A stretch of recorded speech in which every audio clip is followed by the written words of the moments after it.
Il y a des moments où tout s'effondre. Pas une chose. Pas deux. Tout. Le travail. Les relations. Les projets. Tout ce que tu avais construit. Qui s'écroule en quelques jours. Quelques heures parfois. Et tu restes là, debout au milieu des décombres. Sans savoir par où recommencer. Sans savoir si tu en as encore la force. Cette vidéo est pour toi. Les épreuves ne sont pas des accidents. La première chose qu'on te dit. Dans ces moments-là, ça va aller. Le temps arrange tout. Tu es fort, tu vas t'en sortir. Des mots vides. Des phrases qui ne consolent personne vraiment. Alors voilà la vérité. Les épreuves ne sont pas des accidents. Ce sont des révélateurs.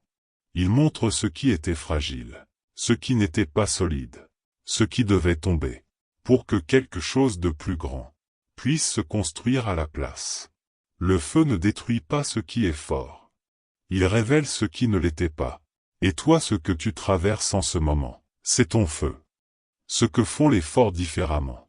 Les gens qui traversent les épreuves, sans en être détruits, ne sont pas différents de toi. Ils ne souffrent pas moins, ils ne doutent pas moins, ils n'ont pas moins peur, mais ils font une chose différente. Ils ne se battent pas contre la douleur, ils la traversent. Il y a une différence énorme entre les deux. Se battre contre la douleur, c'est dépenser ton énergie à résister à quelque chose qui est déjà là.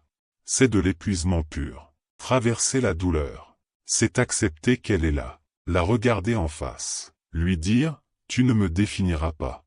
Tu me traverses, tu ne me restes pas. Les gens forts ne sont pas ceux qui ne tombent jamais. Ce sont ceux qui ont appris à tomber sans se laisser enterrer. Voici les 3 décisions qui séparent ceux qui se reconstruisent de ceux qui restent brisés.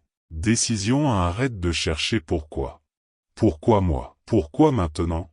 Qu'est-ce que j'ai fait pour mériter ça? Ces questions t'enfoncent. Elles n'ont pas de réponse satisfaisante. Et même si elles en avaient une, ça ne changerait rien à ta situation. Remplace « pourquoi moi ?» par « qu'est-ce que je fais avec ça ?» C'est la seule question qui avance. Décision 2. Réduis ta vie au minimum. Quand tout s'effondre, tu n'as pas besoin de tout reconstruire en même temps. Tu as besoin d'une seule chose. La prochaine chose. La plus petite. La plus immédiate. Pas le plan sur 5 ans. Pas la vision globale. La prochaine heure. Le prochain repas. Le prochain souffle. Les grandes reconstructions commencent toujours par un seul geste. Décision 3. Choisis qui tu veux être après. L'épreuve va te changer. C'est inévitable. La question n'est pas si tu vas changer. C'est comment. Est-ce que tu vas en sortir plus amer, plus fermé, plus méfiant?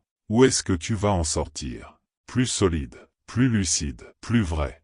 Ce choix t'appartient. Il t'a toujours appartenu, même au fond du gouffre. Je vais te dire quelque chose que personne ne te dira dans ces moments-là. Ce que tu traverses maintenant, cette douleur, ce vide, cette fatigue, c'est le prix de ta prochaine version. Pas une punition, un investissement. Les gens les plus solides que tu connais ne sont pas nés solides. Ils ont été forgés par exactement ce que tu vis en ce moment. Pas les discours, pas les bonnes intentions, la douleur. Et toi tu es en train d'être forgé